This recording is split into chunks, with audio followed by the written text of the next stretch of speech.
22장. 예수께서 이야기를 더 들려주시면서 대답하셨다. 하나님 나라는 자기 아들을 위해 결혼잔치를 베푼 어떤 왕과 같다. 왕은 종들을 보내 초대받은 손님들을 모두 부르게 했다. 그런데 손님들이 오려고 하지 않았다. 왕은 다시 종들을 보내며 손님들에게 이렇게 말하라고 지시했다. 식탁에 진수성찬을 차려놓았으니 오셔서 드시기만 하면 됩니다. 잔치에 오십시오. 그러나 사람들은 무시하고 가버렸다. 한 사람은 밭에 김 매러 갔고 또 다른 사람은 가게에 일하러 갔다. 딱히 할 일도 없었던 나머지는 그 심부름꾼들을 두들겨 패서 죽였다. 왕은 경노하여 군인들을 보내서 그 살인자들을 죽이고 도시를 쓸어버렸다. 그러고 나서 왕이 종들에게 말했다. 결혼잔치는 다 준비되었는데 손님이 없구나. 내가 초대했던 사람들은 자격이 없다. 시내에서 가장 번잡한 거리로 나가 아무나 만나는 대로 잔치에 초대하여라. 종들은 거리로 나가 착한 사람, 못된 사람 할 것 없이 아무나 보이는 대로 사람들을 모아왔다. 드디어 자리가 다 차서 잔치가 시작되었다. 왕들이 들어와 장례를 둘러보니 예복을 입지 않은 사람이 눈에 띄었다. 왕이 그에게 말했다. 친구여, 감히 어떻게 그런 모습으로 여기에 들어왔느냐. 그 사람은 아무 말도 못했다. 그러자 왕이 종들에게 명했다. 이 사람을 여기서 당장 끌어내라. 묶어서 지옥으로 보내라. 절대로 다시 오지 못하게 하여라. 초대받은 사람은 많지만 오는 사람은 얼마 되지 않는다는 내 말이 바로 이런 뜻이다. 그때 바리새인들이 예수로 하여금 뭔가 불리한 발언을 하게 해서 그를 올무에 걸리게 할 방도를 의논했다. 그들은 자기네 제자들을 헤롯의 당원 몇 사람과 함께 보내어 물었다. 선생님, 우리가 알기로 당신은 진실하고 하나님의 도를 정확히 가르치고 여론에 개의치 않으며 배우는 사람들의 비위를 맞추지 않습니다. 그러니 우리한테 솔직히 말해 주십시오. 황제에게 세금을 내는 것이 옳습니까? 옳지 않습니까? 예수께서 그들이 수작을 부리고 있음을 아시고 말씀하셨다. 왜 나를 속이려고 드느냐? 왜 나를 함정에 빠뜨리려고 하느냐? 너희에게 동전이 있느냐? 내게 보여라. 그들이 그분께 은화 하나를 건넸다. 여기 새겨진 얼굴이 누구의 얼굴이냐? 그리고 이 위에 있는 것이 누구 이름이냐? 그들이 말했다. 황제입니다. 그렇다면 황제의 것은 황제에게 주고 하나님의 것은 하나님께 드려라. 바리새인들은 말문이 막혔다. 그들은 고개를 절레절레 흔들며 가버렸다. 같은 날 부활의 가능성을 일절 부인하는 사두개파 사람들이 예수께 다가와서 물었다. 선생님, 모세는 말하기를 남자가 자식 없이 죽으면 그 동생이 형수와 결혼해서 자식을 낳아줄 의무가 있다고 했습니다. 여기 7 형제의 사례가 있습니다. 마지가 결혼했는데 자식이 없어 죽어서 그 아내가 동생에게 넘어갔습니다. 둘째도 자식 없이 죽었고 셋째부터 7째까지 다 그러했습니다. 마지막에는 여자도 죽었습니다. 우리의 질문은 이것입니다. 이 여자는 7 형제 모두의 아내였는데 부활 때에는 누구의 아내가 됩니까? 예수께서 대답하셨다. 너희는 2가지를 크게 잘못 생각하고 있다. 너희는 성경을 모르고 하나님께서 일하시는 방식을 모른다. 부활 때에는 결혼할 일이 없다. 그때 사람들은 천사들처럼 되어서 하나님과 최고의 기쁨과 친밀감을 나눌 것이다. 그리고 죽은 사람의 부활 여부를 둘러싼 너희 추측에 관한 것인데 너희는 성경도 읽지 않느냐? 하나님께서는 분명히 현재 시제로 나는 아브라함의 하나님, 이삭의 하나님, 야곱의 하나님이다라고 말씀하셨다. 이었다라고 말씀하지 않으셨다. 살아계신 하나님은 자신을 죽은 자의 하나님이 아니라 산 자의 하나님으로 정의하신다. 이 대화를 듣던 무리가 깊은 감동을 받았다. 예수께서 사두개인들을 압도하셨다는 말을 들은 바리새인들이 힘을 모아 공격에 나섰다. 그 중에 한 종교학자가 대표로 나서서 그분을 무안하게 할 만하다고 여긴 질문을 던졌다. 선생님, 하나님의 율법에서 어느 계명이 가장 중요합니까? 예수께서 말씀하셨다. 내 열정과 간구와 지성을 다해 주 너의 하나님을 사랑하라. 이것이 가장 중요하고 으뜸 가는 계명이다. 그리고 그 옆에 나란히 두어야 할 두 번째 계명이 있다. 내 자신을 사랑하는 것 같이 다른 사람을 사랑하라. 이 두 계명은 쐐기목과 같다. 하나님의 율법과 예언서의 모든 것이 이 두 계명에 달려 있다. 바리새인들이 다시 모이자 이번에는 예수께서 시험하는 질문으로 그들의 허를 찌르셨다. 너희는 그리스도를 어떻게 생각하느냐? 그가 누구의 자손이냐? 그들이 다윗의 자손입니다 하고 말했다. 예수께서 되받으셨다. 그리스도가 다윗의 자손이라면 다윗이 영감을 받아서 그리스도를 자신의 주님이라고 부른 사실을 너희는 어떻게 설명하겠느냐? 하나님께서 내 주님께 말씀하셨다. 내가 내 원수들을 내 발판으로 삼을 때까지 너는 여기 내 오른편에 앉아 있어라. 다윗이 그를 주님이라고 부르는데 그가 어떻게 동시에 다윗의 자손이 될 수 있느냐? 문자주의자인 그들은 거기서 막혔다. 그들은 남들이 보는 변론에서 또다시 체면을 잃기 싫어 아예 질문하는 것을 그만두었다. 23장. 이제 예수께서 제자들과 그 곁에 함께 모인 무리를 보시며 말씀하셨다. 종교학자와 바리새인들은 하나님의 율법에 관해서라면 유능한 교사들이다. 모세에 관한 그들의 가르침을 따른다면 너희는 잘못될 일이 없을 것이다. 그러나 그들을 따르는 것은 조심하여라. 그들이 말은 잘하지만 그 말대로 살지는 않는다. 그들은 그것을 마음에 새겨 행동으로 옮기지 않는다. 모두 겉만 번지르르한 가식이다. 그들은 하나님의 율법을 하나님의 잔치상에서 먹고 마시는 양식과 음료로 제시하지 않고 규칙다발로 묶어서는 마치 말이나 소에게 하듯 너희에게 잔뜩 짐을 지운다. 그들은 너희가 그 짐을 지고 비틀거리는 모습을 보면서 즐거워하는 것 같고 손가락 하나라도 까딱하여 도와줄 생각은 하지 않는다. 그들의 삶은 끝없는 패션쇼다.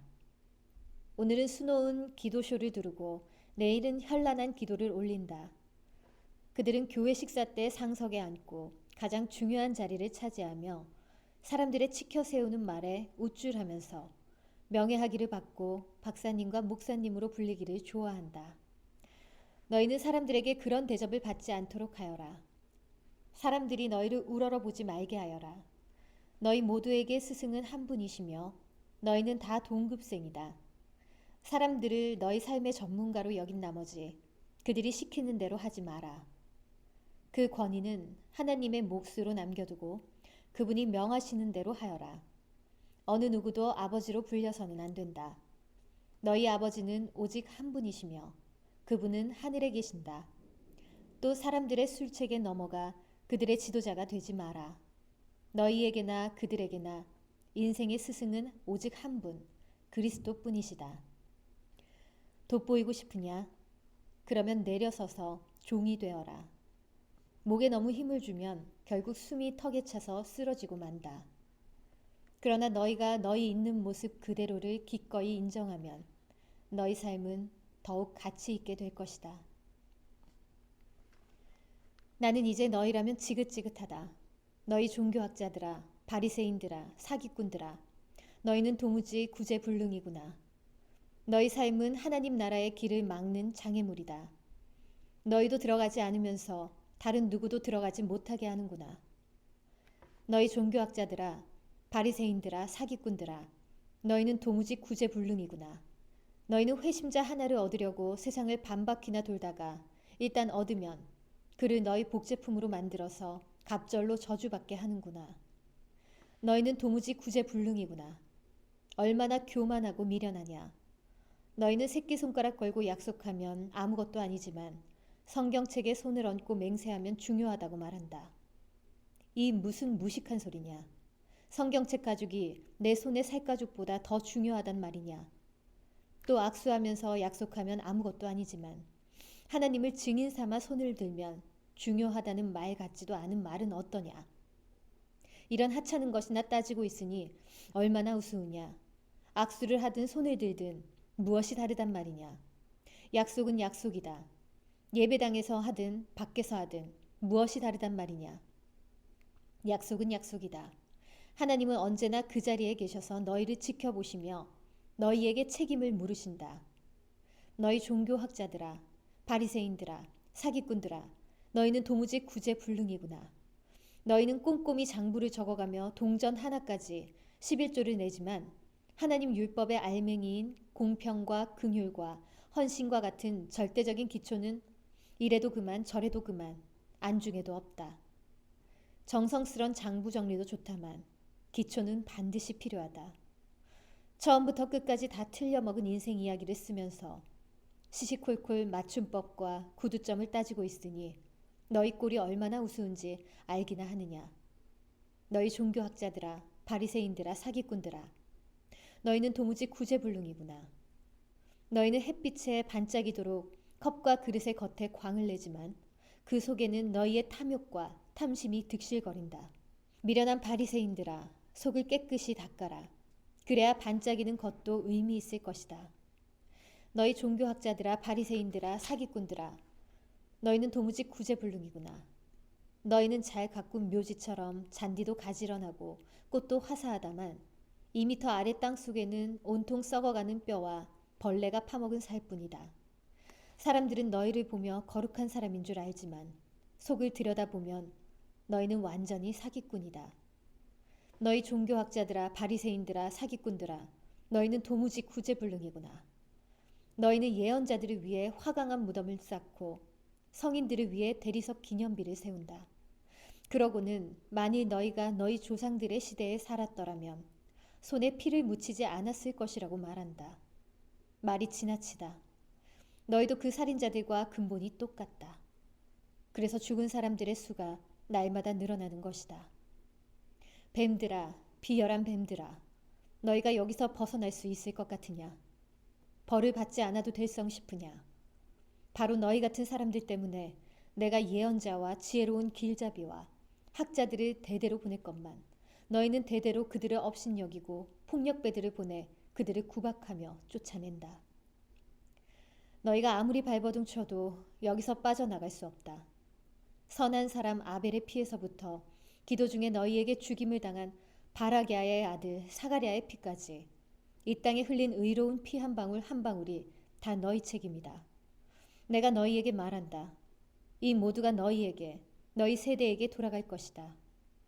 예루살렘아, 예루살렘아, 예언자들이 죽인 너희여, 하나님의 소식을 가져온 이들을 죽인 너희여, 암탉이 제 새끼를 날개 아래 모으듯이 내가 너희 자녀를 애써 품으려 했건만 너희가 거절한 적이 얼마나 많으냐. 이제 너희는 황폐할 대로 황폐해져서 한갓 유령 도시가 되고 말았다. 무슨 말을 더 하겠느냐. 내가 곧 여기를 떠나겠다는 이 말뿐이다. 다음번에 나를 볼 때에 너희는 오 하나님의 복되신 분, 그가 하나님의 통치를 가지고 오셨다 하고 말하게 될 것이다. 24장. 예수께서 성전을 떠나셨다. 예수께서 가시는데 제자들이 성전 건물이 얼마나 장관인지 가리켜 보였다. 그러자 예수께서 말씀하셨다. 너희가 고작 이 모든 규모에 감동하느냐. 사실을 말하면 저 성전의 돌 하나하나가 결국 잔해더미가 되고 말 것이다. 나중에 예수께서 올리브산에 앉으셨을 때에 제자들이 다가와 물었다. 우리에게 말씀해 주십시오. 그런 일이 언제 일어나겠습니까? 주님이 오실 때에 어떤 징조가 있겠습니까?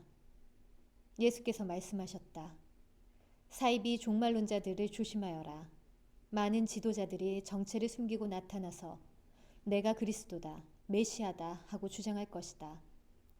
그들이 많은 사람들을 현혹할 것이다. 전쟁 소식을 듣거나 전쟁이 일어나리라는 소문을 듣거든 당황하지 말고 침착하여라. 그것은 역사에 늘 반복되는 일일 뿐 아직 종말의 징조는 아니다. 나라와 나라가 싸우고 통치자와 통치자가 싸우는 일이 계속될 것이다. 곳곳마다 기근과 지진이 있을 것이다.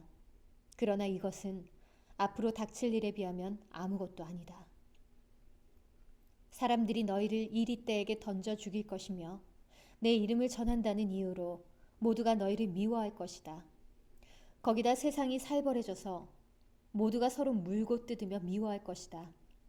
그 혼란을 틈타 거짓 설교자들이 나와서 많은 사람들을 속일 것이다.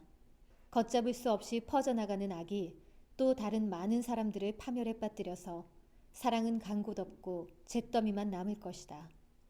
그대로 견뎌라. 그것이 하나님께서 바라시는 일이다. 끝까지 견뎌라. 그러면 너희는 절대 후회하지 않을 것이고 결국 구원을 받을 것이다.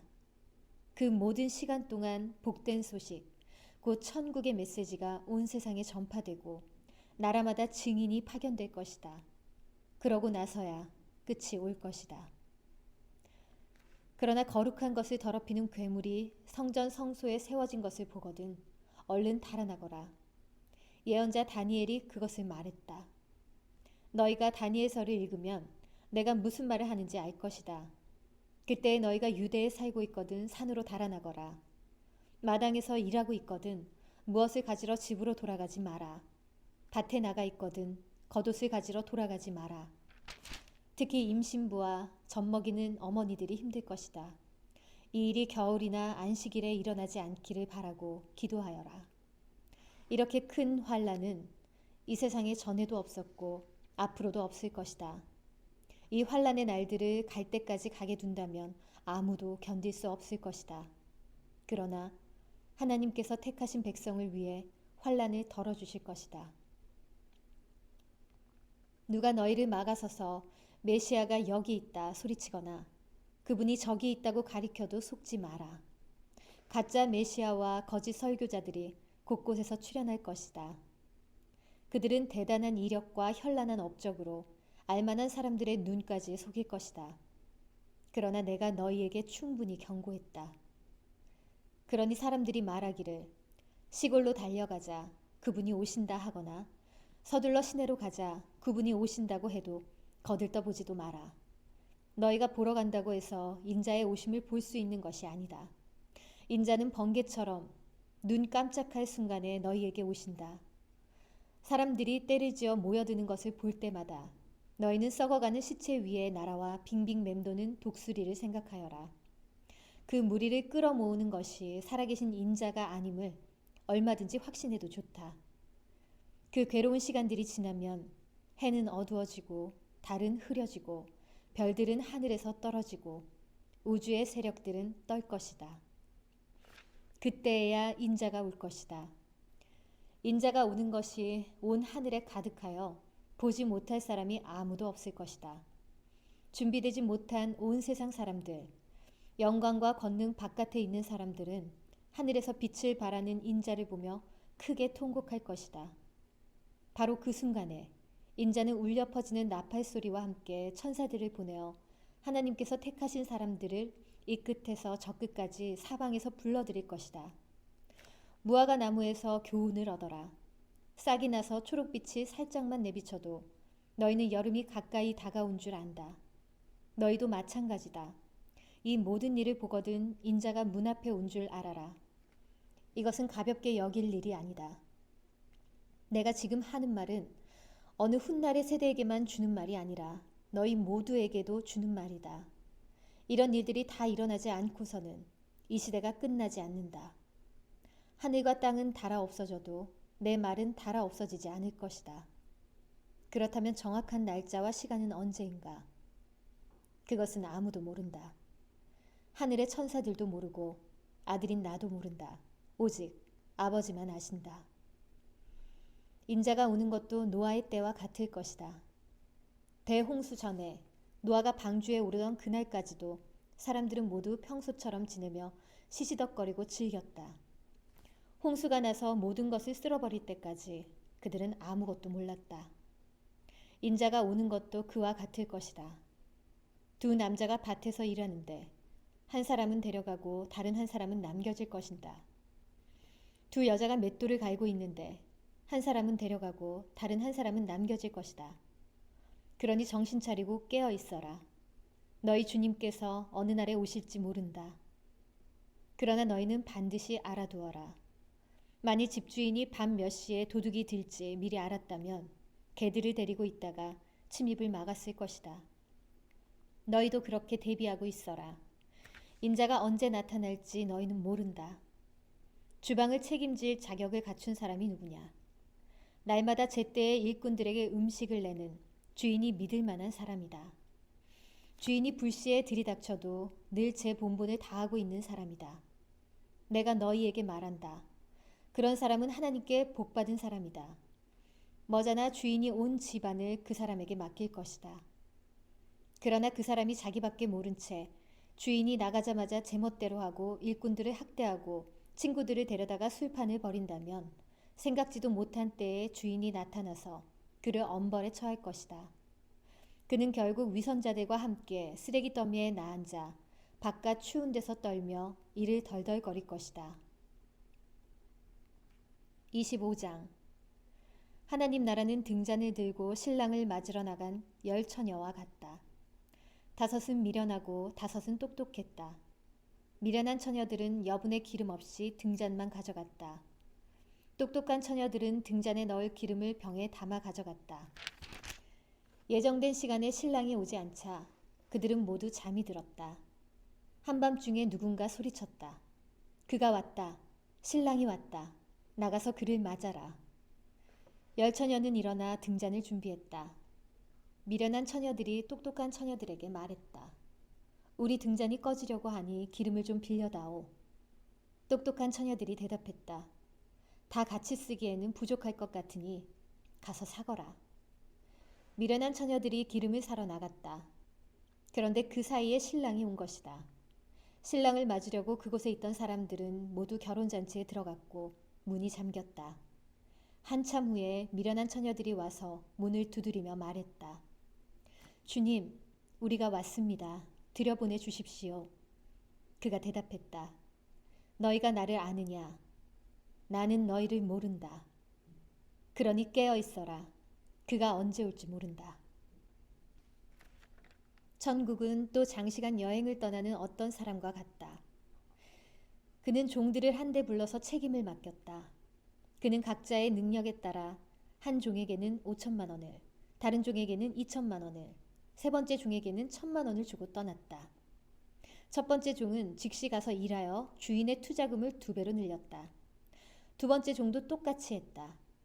그러나 1,000만 원을 받은 종은 구덩이를 파고 그 속에 주인의 돈을 잘 묻어두었다. 오래 자리를 비운 끝에 새 종의 주인이 돌아와서 그들과 계산을 했다. 5천만 원을 받은 종은 투자금을 어떻게 2배로 늘렸는지 주인에게 설명했다. 주인이 그를 칭찬했다. 수고했다. 일을 잘했구나. 지금부터 내 동업자가 되어라. 2천만 원을 받은 종도 주인의 투자금을 어떻게 2배로 늘렸는지 설명했다. 주인이 그를 칭찬했다. 수고했다. 일을 잘했구나. 지금부터 내 동업자가 되어라. 1,000만 원을 받은 종이 말했다. 주인님, 제가 알기로 당신은 기준이 높고 경거망동을 싫어하며 최선을 요구하고 실수를 용납하지 않습니다. 저는 당신을 실망시킬까봐 두려워서 숨겨두기 적당한 곳을 찾아 돈을 잘 보관했습니다. 여기 이런 한 푼 축내지 않고 고스란히 가져왔습니다. 주인은 경노했다. 그것은 비참하게 사는 길이다. 그렇게 조심조심 살다니 한심하다. 내가 최선을 요구하는 줄 안다면서 어째서 너는 최소한에도 못 미치는 행동을 했느냐. 적어도 그 돈을 은행에라도 맡겼더라면 내가 약간의 이자라도 받았을 게 아니냐. 1,000만 원을 빼앗아서 모험을 가장 많이 한 사람에게 주어라. 그리고 위험한 상황을 피해 안전에만 급급한 이 사람을 내쫓아라. 칠흑 같은 어둠 속에 던져라. 인자가 마침내 아름다운 광채를 바라며 모든 천사들과 함께 올 때에 그는 자기 영광의 보좌에 앉을 것이다. 모든 나라가 그 앞에 늘어설 때에는 그는 마치 목자가 양과 염소를 구분하여 양은 자기 오른편에 염소는 자기 왼편에 두는 것처럼 사람들을 구분할 것이다. 그때 왕이 자기 오른편에 있는 사람들에게 말할 것이다.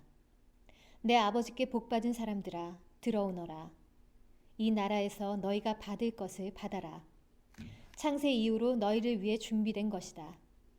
그 이유는 이렇다. 내가 배고플 때 너희가 내게 먹을 것을 주었고 내가 목마를 때 너희가 내게 마실 것을 주었고 내가 집이 없을 때 너희가 내게 방을 내주었고 내가 떨고 있을 때 너희가 내게 옷을 주었고 내가 병들었을 때 너희가 내게 문병을 왔고 내가 감옥에 갇혔을 때 너희가 내게 면회를 왔다. 그러면 그 양들이 말할 것이다. 주님, 무슨 말씀이십니까? 언제 우리가 주님이 배고프신 것을 보고 먹을 것을 드렸고 목마르신 것을 보고 마실 것을 드렸습니까? 언제 우리가 주님이 아프시거나 감옥에 갇히신 것을 보고 가배었습니까? 그러면 왕이 말할 것이다. 내가 중대한 진리를 말한다. 너희가 무시당하거나 남이 알아주지 않는 사람한테 그런 일 하나라도 하면 너희는 바로 나한테 한 것이다. 이어서 왕이 자기 왼편에 있는 염소들을 보고 말할 것이다. 이 무익한 염소들아, 나가거라. 너희는 지옥불 말고는 아무짝에도 쓸모가 없다. 그 이유를 묻는다면 이렇다. 내가 배고플 때 너희가 내게 먹을 것을 주지 않았고 내가 목마를 때 너희가 내게 마실 것을 주지 않았고 내가 집이 없을 때 너희가 내게 잠자리를 내주지 않았고 내가 떨고 있을 때 너희가 내게 옷을 주지 않았고 내가 병들고 감옥에 갇혔을 때 너희가 내게 와 보지 않았다. 그러면 그 염소들이 말할 것이다. 주님, 무슨 말씀이십니까? 언제 우리가 주님이 배고프시거나 목마르시거나 집이 없으시거나 떨고 계시거나 병드셨거나 감옥에 계신 것을 보고 도와드리지 않았습니까? 왕이 그들에게 대답할 것이다. 내가 중대한 진리를 말한다. 너희가 무시당하거나 남이 알아주지 않는 사람한테 그게 바로 나였다. 그런 일 하나라도 하지 않으면 너희는 바로 나한테 하지 않은 것이다. 염소들은 영원한 멸망으로 양들은 영원한 상급으로 나아가게 될 것이다. 26장. 예수께서 이 말씀을 마치시고 제자들에게 말씀하셨다. 이제 이틀 후면 유월절이다. 그때 인자가 배반당하고 넘겨져 십자가에 못 박힐 것이다. 그 순간에 대제사장과 종교 지도자들이 가야바라 하는 대제사장의 집무실에 모여 예수를 몰래 잡아 죽이려는 음모를 꾸미고 있었다. 그들은 괜히 폭동이 나는 것은 싫다고 말하며 유월절 기간에는 그 일을 하지 않기로 뜻을 모았다. 예수께서 나병 환자 시몬의 손님으로 베다니에 계실 때 어떤 여자가 다가와서 저녁을 드시는 그분께 아주 값비싼 향료 한 병을 부었다. 제자들이 그것을 보고 발끈했다. 저렇게 한심한 일을 하다니. 이것을 큰돈 받고 팔아서 그 돈을 가난한 사람들에게 줄 수도 있었을 텐데. 예수께서 사태를 알아차리고 끼어드셨다. 너희는 어째서 이 여자를 괴롭게 하느냐. 이 여자는 지금 나한테 말할 수 없이 소중한 일을 한 것이다. 가난한 사람들은 평생 동안 너희와 함께 있지만 나는 그렇지 않다. 이 여자가 내 몸에 향유를 부은 것은 내게 기름을 부어 내 장례를 준비한 것이다. 내가 분명히 말한다. 온 세상에 메시지가 전파되는 곳마다 지금 이 여자가 한 일도 기억되고 기려질 것이다.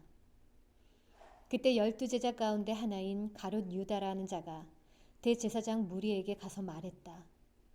그를 당신들에게 넘겨주면 얼마나 주겠소? 그들은 은화 30개에 합의했다. 그때부터 유다는 예수를 넘겨줄 적당한 기회를 노렸다. 무교절 첫날 제자들이 예수께 와서 말했다. 우리가 어디에서 유월절 식사를 준비하기 원하십니까? 예수께서 말씀하셨다. 시내로 들어가 한 남자한테 가서 선생님께서 내 때가 다 되었으니 나와 내 제자들이 내 집에서 유월절 식사를 지키고자 한다고 말하여라. 제자들은 정확히 예수께서 지시한 대로 유월절 식사를 준비했다.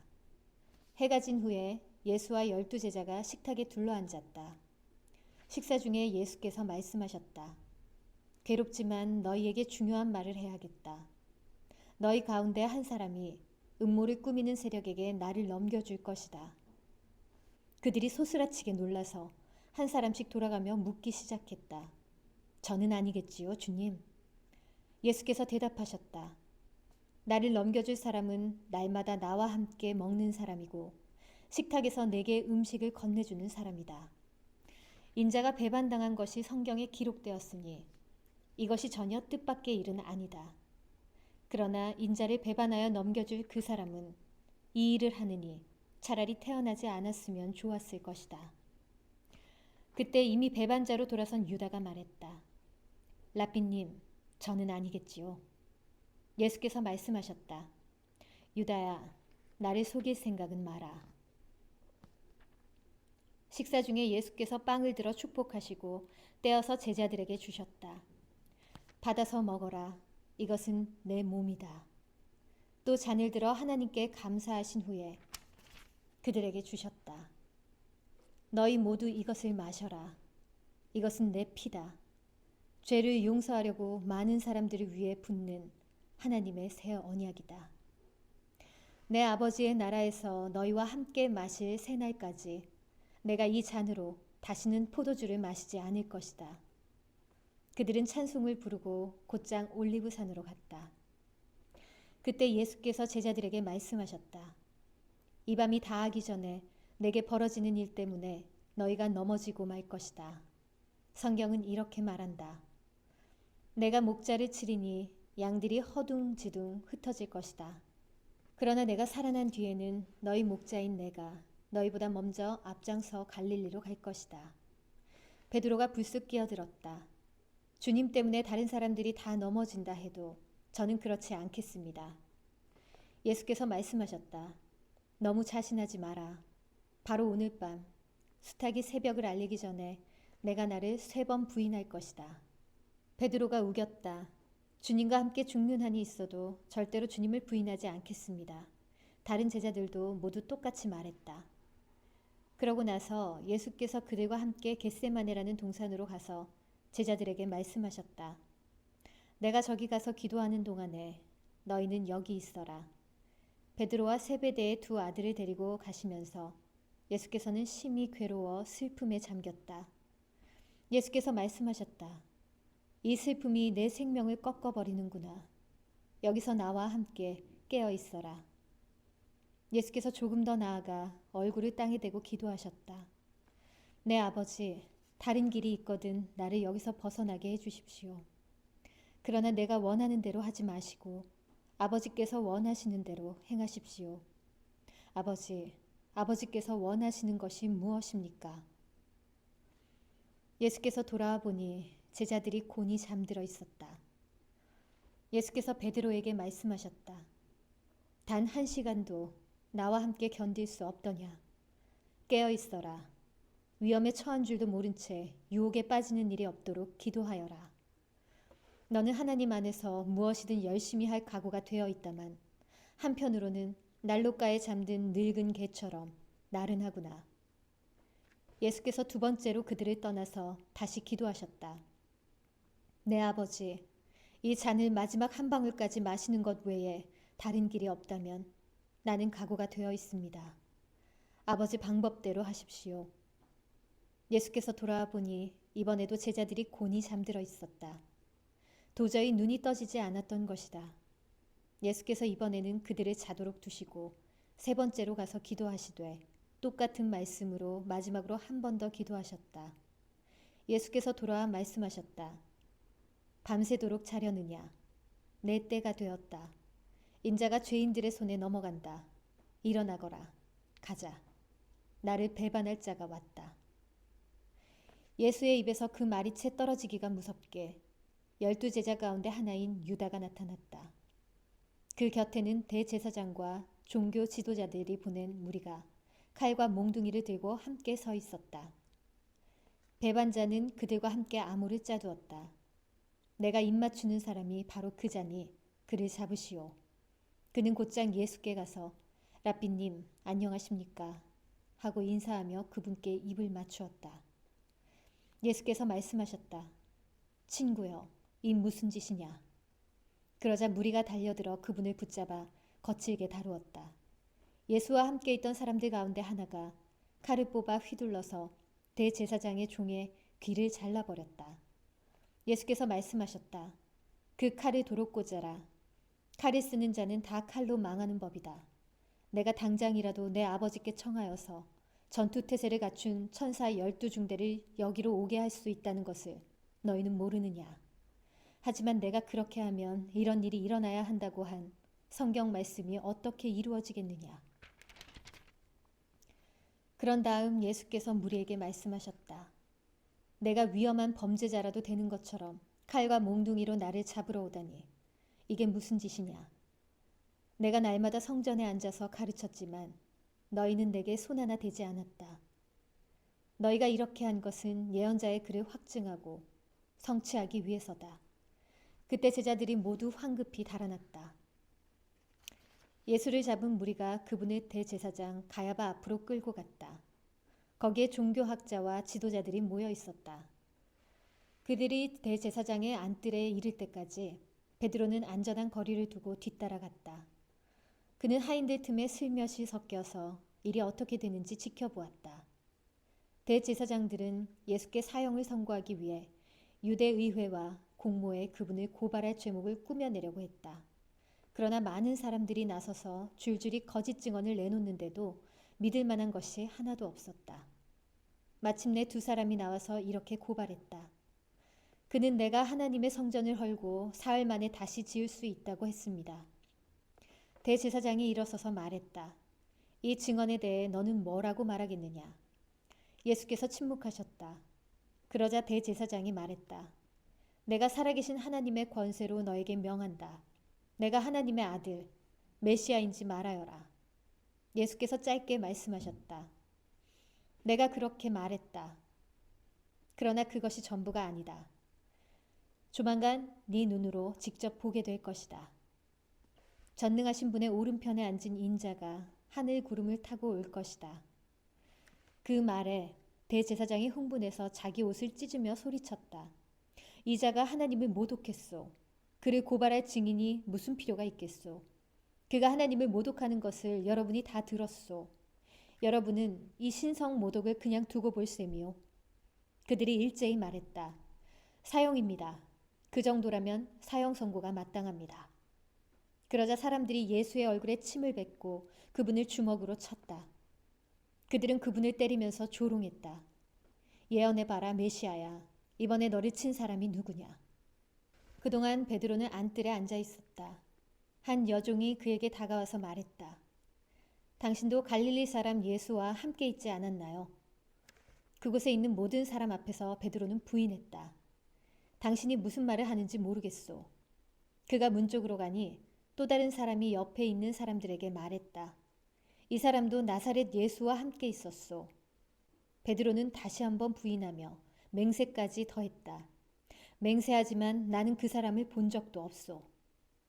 잠시 후에 몇몇 구경꾼들이 베드로에게 다가왔다. 너도 그들 가운데 하나가 틀림없다. 내 사투리를 보면 안다. 그러자 베드로는 너무 두려워서 저주하며 말했다. 나는 그 사람을 모르오. 바로 그때 수탉이 울었다. 베드로는 수탉이 울기 전에 네가 나를 3번 부인할 것이다 라고 하신 예수의 말씀이 생각났다. 그는 밖으로 나가서 하염없이 흐느껴 울고 또 울었다. 27장. 동틀 무렵 모든 대제사장과 종교 지도자들이 모여서 예수를 죽일 모의를 마무리 지었다. 그들은 예수를 결박해서 총독 빌라도에게 끌고 갔다. 예수를 배반한 유다는 그분에게 유죄 판결이 내려진 것을 알았다. 양심의 가책을 이길 수 없었던 그는 은화 30개를 대제사장들에게 돌려주며 말했다. 내가 죄를 지었소. 내가 죄 없는 사람을 배반했소. 그러나 그들이 말했다. 우리가 알 바 아니다. 그것은 너의 문제다. 유다는 은화를 성전 안에 던지고 떠났다. 그는 밖으로 나가서 목을 매며 죽었다. 대제사장들이 은화를 집어들었으나 그것을 어떻게 처리해야 할지 막막했다. 살인의 대가로 받은 이 돈을 성전에 헌금으로 바치는 것은 옳지 않소. 그들은 그 돈으로 토기장의 밭을 사서 노숙자의 묘지로 쓰기로 결정했다. 그래서 그 밭에 살인의 밭이라는 이름이 붙었고 지금까지도 그렇게 불리고 있다. 그리하여 예레미야의 말이 현실이 되었다. 그들이 은화 30개, 이스라엘 자손이 값을 매긴 이의 몸값을 받아서 그것으로 토기장이의 밭을 샀다. 그들은 자신들도 모르게 하나님의 지시에 정확히 따랐던 것이다. 예수께서 총독 앞에 서자 총독이 물었다. 네가 유대인의 왕이냐? 예수께서 말씀하셨다. 네가 그렇게 말하면 그렇다. 그러나 대제사장과 종교 지도자들이 맹렬하게 고발을 퍼부을 때 예수께서는 아무 말씀도 않으셨다. 빌라도가 예수께 물었다. 저 긴 고발 목록이 들리느냐? 뭐라고 말해야 하지 않겠느냐? 예수께서는 침묵을 지킬 뿐 그 입으로 한마디도 말하지 않으셨다. 그것은 총독에게 아주 깊은 인상을 남겼다. 명절 중에는 무리가 지명하는 죄수 하나를 총독이 사면해주는 오랜 관례가 있었다. 때마침 예수 바라바라하는 익명 높은 죄수가 감옥에 수감되어 있었다. 빌라도가 무리 앞에서 말했다. 여러분은 내가 어떤 죄수를 놓아주기를 원하오? 예수 바라바요? 아니면 그리스도라 하는 예수요? 빌라도는 그들이 예수를 자기에게 넘긴 것이 순전히 악의에서 비롯된 일임을 알고 있었다. 재판이 아직 진행 중일 때 빌라도의 아내가 말을 전해왔다. 이 고귀한 사람을 재판하는 일에 상관하지 마세요. 내가 그 사람 꿈으로 밤새 뒤숭숭했습니다.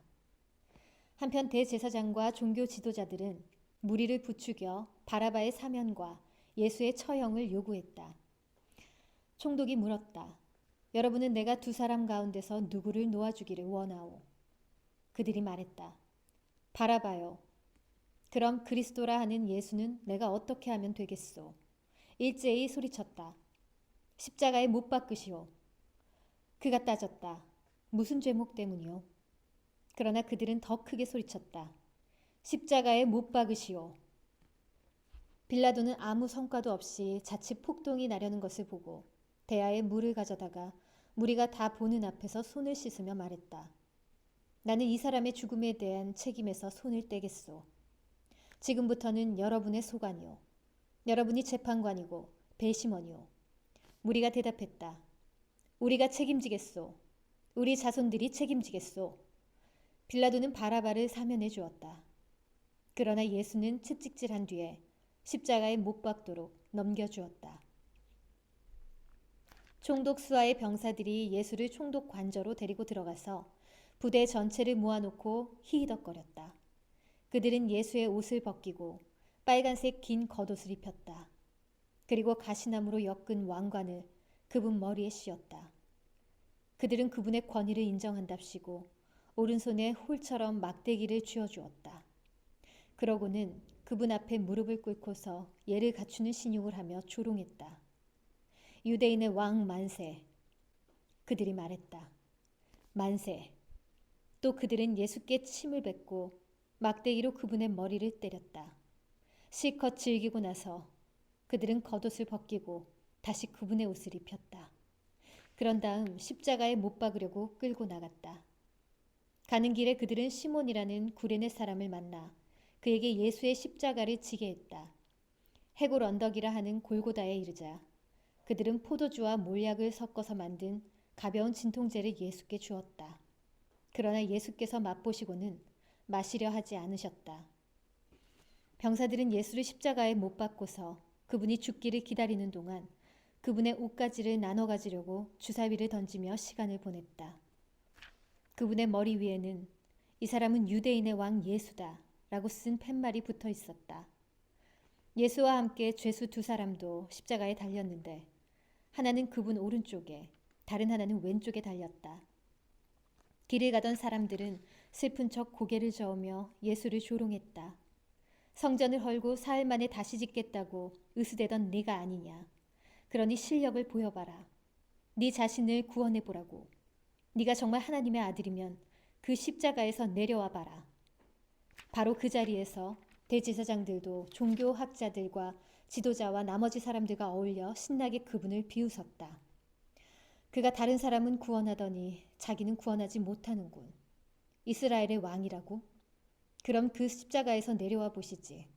그러면 우리가 다 믿을 텐데. 하나님을 철석같이 믿더니만 어디 하나님이 이제 자기 아들을 구해주시나 보자. 그야 하나님이 원하셔야 되겠지만.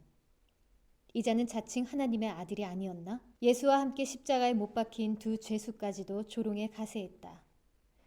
정오부터 3시까지 온 땅이 어두워졌다. 오후 중반쯤에 예수께서 깊은 데서 신음하며 큰 소리로 부르짖으셨다. 엘리 엘리 라마 사박다니. 이 말은 나의 하나님, 나의 하나님, 어찌하여 나를 버리셨습니까? 라는 뜻이다. 곁에서 그 말을 들은 몇몇 사람들이 이 사람이 엘리야를 부른다 하고 말했다. 그 가운데 한 사람이 달려가서 손뭉치를 신포도주에 적셔서 장대에 달아올려 그분께 마시게 했다. 다른 사람들은 그렇게 서두를 것 없다. 엘리야가 와서 그를 구해주나 보자 하고 놀려댔다. 그러나 예수께서 다시 한번 크게 소리 지르시고 숨을 거두셨다. 그 순간 성전의 휘장이 위에서부터 아래까지 둘로 찢어졌다. 지진이 일어나서 바위들이 갈라져 산산조각 났다. 그뿐 아니라 무덤들이 열리면서 무덤 속에 자고 있던 많은 믿는 이들의 몸이 살아났다. 예수께서 부활하신 후에 그들은 무덤을 떠나 거룩한 도성에 들어가서 많은 사람들에게 나타나 보였다. 경비대장과 그와 함께 있던 사람들은 지진과 그 밖에 일어난 일을 보고는 몹시 두려웠다. 그들은 말했다. 이 사람은 하나님의 아들이 틀림없다. 또한 많은 여자들이 멀리서 지켜보고 있었는데 그들은 예수를 섬기려고 갈릴리에서부터 그분을 따라온 사람들이었다. 그들 가운데는 막달라 마리아, 야고보와 요셉의 어머니 마리아, 세베대의 두 아들의 어머니도 있었다. 그날 오후 늦게 예수의 제자인 아리마대 출신의 한 부자가 왔다. 그의 이름은 요셉이었다. 그는 빌라도에게 가서 예수의 시신을 거두게 해달라고 청했다. 빌라도는 그의 청을 들어주었다. 요셉은 시신을 가져다가 깨끗한 세마포에 싸서 최근에 바위를 깎아서 만든 자신의 새 무덤에 모셔두고 큰 돌을 굴려 입구를 막고 그러고 나서 그곳을 떠났다. 그러나 막달라 마리아와 다른 마리아는 남아서 무덤이 잘 보이는 곳에 앉아 있었다. 해가 진 후에 대제사장과 바리새인들이 빌라도에게 면회를 청했다. 그들은 말했다. 총독님, 저 거짓말쟁이가 살아있을 적에 내가 사흘 후에 다시 살아날 것이다 하던 말이 이제야 생각났습니다. 사흘째 되는 날까지 무덤을 봉인해야 되겠습니다. 그의 제자들이 와서 시체를 훔쳐가서는 그가 죽은 자들 가운데서 살아났다고 하면서 떠들고 다닐 가능성이 높습니다. 그렇게 되면 우리의 처지가 전보다 더 곤란해집니다. 나중에 속임수가 처음 속임수보다 더 해를 끼칠 수 있습니다. 빌라도가 그들에게 말했다. 당신들에게 경비대가 있을 것 아니오. 가서 힘껏 지키도록 하시오. 그들은 나가서 돌을 봉인하고 경비병을 세워 무덤을 단단히 지켰다. 28장. 안식일이 지나고 새로운 한 주의 먼 동이 틀 무렵 막달라 마리아와 다른 마리아가 무덤을 지키려고 갔다. 그때 갑자기 발밑에서 땅이 흔들리고 진동하더니 하나님의 천사가 하늘에서 내려와 그들이 서 있는 곳으로 왔다. 천사가 돌을 굴려내고 그 위에 앉았다. 그에게서 번개 같은 빛이 번쩍였고 그의 옷은 눈처럼 하얗게 빛났다. 무덤을 지키던 경비병들은 너무 두려웠다. 어찌나 무서웠던지 꿈쩍도 하지 못했다. 천사가 여자들에게 말했다. 조금도 두려워할 것 없다. 너희가 십자가에 못 박히신 예수를 찾는 줄을 내가 안다. 그분은 여기 계시지 않는다. 그분은 말씀하신 대로 다시 살아나셨다. 와서 그분을 모셔두었던 곳을 보아라. 자, 어서 가서 제자들에게 말하여라. 그분께서 죽은 자들 가운데서 살아나셨다. 그분께서 너희보다 먼저 갈릴리로 가실 것이다. 너희는 거기서 그분을 뵐 것이다 하고 말하여라. 이것이 내가 전하는 소식이다. 여자들은 크게 놀라고 기쁨에 겨워 한시도 지체하지 않고 무덤을 떠났다. 그들은 제자들에게 전하려고 달려갔다. 그때 예수께서 그들을 만나셔서 그들을 멈추어 세우고 말씀하셨다.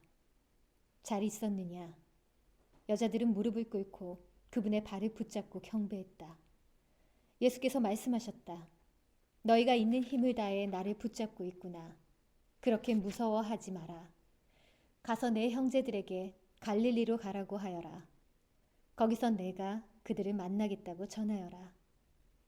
한편 경비병들이 뿔뿔이 흩어졌으나 그 가운데 몇 사람이 도성으로 들어가서 일어난 일을 대제사장들에게 전했다. 그들은 종교 지도자 회의를 소집해 대책을 마련했다.